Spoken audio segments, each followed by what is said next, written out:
By 1788, the French royal government was spending somewhere between 20 and 25% more than it collected in revenue. Wars, particularly French financial and military support for the American Revolution, had stacked debt on existing debt. Historian William Doyle, in the Oxford History of the French Revolution, estimated that by the late 1780s, interest payments alone consumed more than half of all government expenditures. The king summoned the Estates General for the first time since 1614 specifically because he needed new taxes approved. That assembly instead became the trigger for a revolution, and the National Constituent Assembly that emerged inherited not a clean slate, but the same collapsing balance sheet the monarchy had left behind. In November 1789, the National Assembly voted to place the property of the Catholic Church, described in the decree as being at the disposal of the nation, into public ownership. Church holdings were substantial. Historians including Georges Lefebvre have estimated they amounted to roughly 6 to 10% of all land in France, encompassing farms, forests, urban buildings, and monastic properties. The Assembly's logic was that this asset base could backstop a new financial instrument. Rather than default outright or impose unpopular new taxes, France would effectively monetize an asset it had just seized.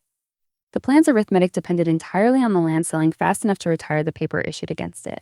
The Assignat was created on December 19, 1789, initially as an interest-bearing bond rather than a banknote.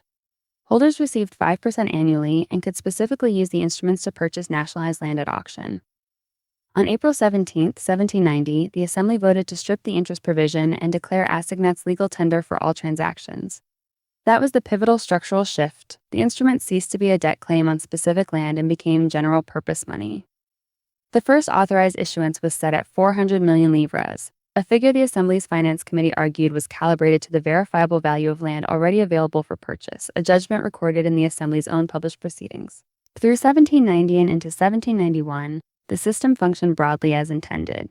Land sales proceeded, assignats received in payment were officially retired from circulation, and prices remained roughly stable. The Assembly interpreted this as validation and authorized a second issuance. Economic historian Eugene White of Rutgers University, writing in the French Revolution and the Politics of Government Finance, noted that the initial phase genuinely relieved debt pressure and that the mechanism was not inherently unsound in its design. The structural problem, White argues, was in the incentive. Once a government discovers it can finance spending by authorizing new paper, stopping requires a degree of political discipline that rival factions competing for survival find nearly impossible to sustain. In April 1792, revolutionary France declared war on Austria. Prussia entered the conflict within weeks. The wars that followed, known broadly as the French Revolutionary Wars, required armies, munitions, and supplies that France could not fund from tax revenue or land sales alone. The Legislative Assembly, and then the National Convention, each authorized additional assignat issuances to cover military expenditures. According to figures documented in Seymour Harris's 1930 study, The Assignats, total issuance had climbed to approximately 2.5 billion livres by late 1792. The land backing those notes had not grown because the pool of confiscated property was finite. Each new printing diluted the asset coverage behind every note already in circulation. The political radicalization of 1793 and the period of the terror under the Committee of Public Safety brought new and intensifying spending requirements. Armies on multiple fronts, suppression of the Vendée uprising, and the administrative machinery of the revolutionary state all demanded funding. According to Harris's tabulations, total assignats in circulation reached roughly 4.5 billion livres by the end of 1793. In September 1793, the convention passed the law of the general maximum, imposing ceilings on the prices of essential goods and on wages. Enforcement was backed by severe penalties, including in some cases the Revolutionary Tribunal. But the economic pressure on merchants was immediate and decisive. The law of the maximum illustrates a pattern that reappears in monetary crises.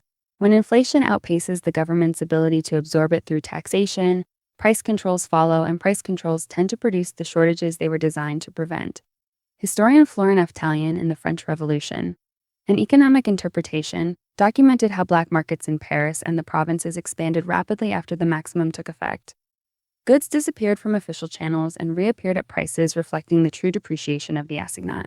When Robespierre fell in Thermidor, year the Second of the Republic, July 1794, one of the earliest acts of the Thermidorian government was to loosen and then formally abolish the maximum in December 1794, releasing the price pressures that controls had suppressed. With controls gone, prices moved rapidly toward their market levels given the volume of assignats in circulation. By early 1796, according to estimates compiled by Harris and corroborated by later scholars, The assignat had lost more than 99% of its face value relative to specie.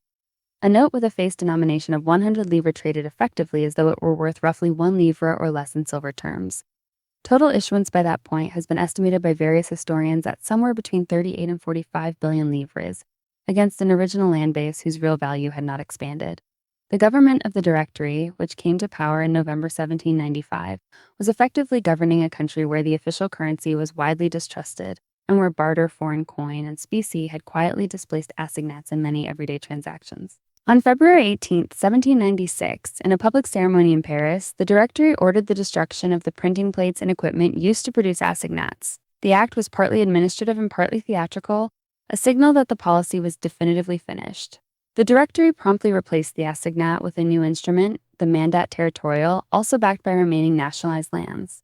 That experiment failed within months, with mandats depreciating nearly as rapidly as late assignats had. Historians generally interpret the mandat's failure as evidence that the credibility problem was structural rather than mechanical. Issuing new paper with a new name against the same depleted and now largely sold asset base did not persuade anyone that the government would restrain itself this time. Napoleon Bonaparte seized power in November 1799. His approach to monetary reform was deliberate and institution-focused rather than simply declaratory. In January 1800, he established the Bank of France as a joint stock institution with private shareholders, structured to issue notes convertible to metal, and designed to operate separately from the Treasury's direct spending decisions. In 1803, the Germinal Law defined the franc germinal, fixing it to precise weights of silver and gold. Monetary historian Barry Eichengreen has observed that Napoleonic financial stabilization rested on institutional credibility, specifically on separating the note issuing function from whoever happened to control the government's budget in any given season. The collapse has a clear structure when viewed as a sequence. A government inherited a fiscal crisis and chose to issue paper backed by a real asset rather than default or raise taxes. The mechanism worked while the asset base was large relative to outstanding paper. War spending shattered that ratio by demanding issuances that the land base could not justify. Political instability removed any restraint on printing because each successive government faced the same immediate revenue gap that its predecessor had. Price controls suppressed visible symptoms while worsening the underlying mismatch. When controls were removed, hyperinflation became open. A replacement currency backed by the same depleted asset pool failed immediately. Durable stabilization required not just a new currency, but a new institution built specifically to insulate money creation from the government's day-to-day spending pressures. The Assignat experiment is one of the clearest historical arguments for why modern central banks are structured with formal independence from the government's fiscal decisions. The Federal Reserve, the European Central Bank, and most major monetary authorities operate under legal mandates that deliberately separate them from the Treasury, precisely because the French experience, along with later episodes like Weimar and others, demonstrated that a government under sustained fiscal pressure will reliably prioritize immediate spending over long-term monetary stability when forced to choose. The concept economists call fiscal dominance, the condition where a government's debt load effectively forces a central bank to accommodate deficit spending through inflation, is still studied as a live risk by policymakers, not merely a historical curiosity. Understanding the assignat does not tell you what to do with your money, but it does clarify why currency credibility is treated as an institutional design problem requiring structural rules rather than simply a matter of whoever happens to be in power at the moment.